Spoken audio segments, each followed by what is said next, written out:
એમના અધિકારીઓ કરશે. આવતા રહો તમે આગેવાન સાહેબ ને બોલાય. બીજા કોઈ બોલતા નહીં ભાઈ કે તમારા વતી હું રજૂઆત કરવા આવ્યો છું.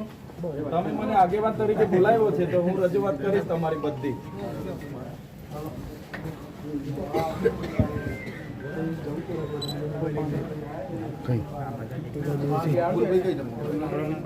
પાસે લોકો સાહેબ કેમ છે? બસ સાહેબ હવે ગઈકાલે જે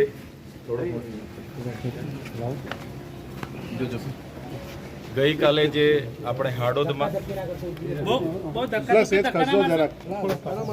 શાંતિ રાખજો.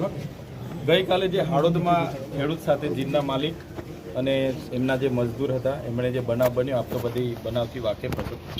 એ બનાવને લઈને જ અમે બધા આવ્યા છે. આ ખેડૂત આગેવાનો બધાનો આગ્રહ હતો કે આવો એટલે અમે બધા આવ્યા છે.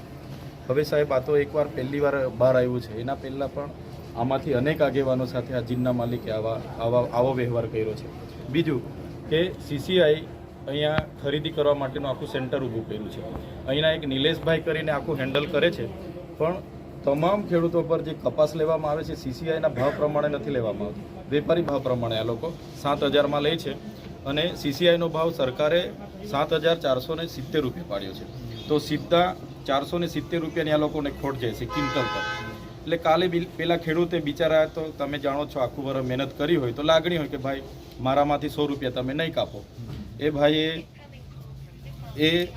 એવો વ્યવહાર એની સાથે કર્યો કે એના માણસોએ જાતિ વિશે મા બેનની ગાળો આપી, આ આપી, છેવટે બાંધી દીધા.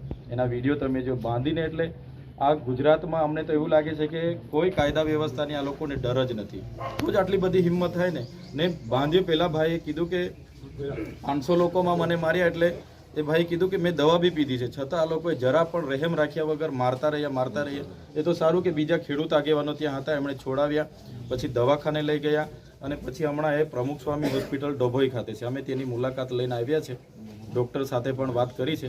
બસ અમારા બધા વતી એ રજૂઆત લઈને તમારી સમક્ષ આવ્યા છે. એમાં જે હમણાં એફઆઈઆર થઈ છે અડધો કલાક પહેલાં, મેં તો હજુ વાંચી નથી, હમણાં કીધું એફઆઈઆર થઈ છે. પણ આ આગેવાનોનું અને વકીલશ્રીનું કહેવાનું એવું છે, હળવી કલમ નાખીને એફઆઈઆર થયેલી છે, અહીંયા જામીનો થઈ જાય એવી કલમો નાખી છે. તો આટલી મોટી ઘટના ઘટી, એ ભાઈને મારી નાખવાનો પ્રયાસ થયા, ગેરકાયદેસર મંડળી બનાવી, તો રાયોટિંગથી માંડીને તમામ ગુનાઓ દાખલ થાય. માત્ર 3 જણના નામ નાખવાથી નહીં ચાલે. આપણે વિડીયોમાં પણ જોઈએ છે કમસે કમ 15 થી 20 લોકો મા બેનની ગાળો બોલીને મારી રહ્યા છે. તો બધા પર કાર્યવાહી થાય એવી અમારી માગણી છે.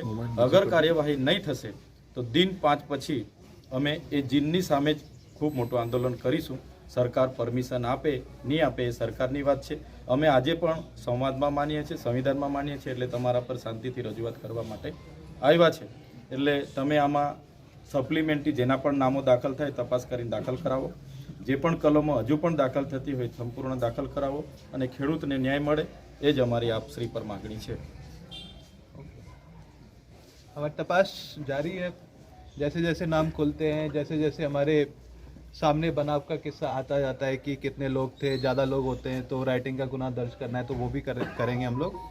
तो अभी हमारी तपास जारी है, लेकिन जब तक हमारी तपास में चीज़ें नहीं निकलती हैं, हम जो लोगों से पूछताछ है ये चलती रहेगी. जो वहाँ पे मजदूर उपस्थित थे, जो खेडूत थे, हम उन सबके निवेदन लेंगे. उसके बाद जो निकल के आता है उसके अनुसार हम जो तपास करनी है वो करेंगे और कड़ी कार्यवाही करेंगे. जी धन्यवाद.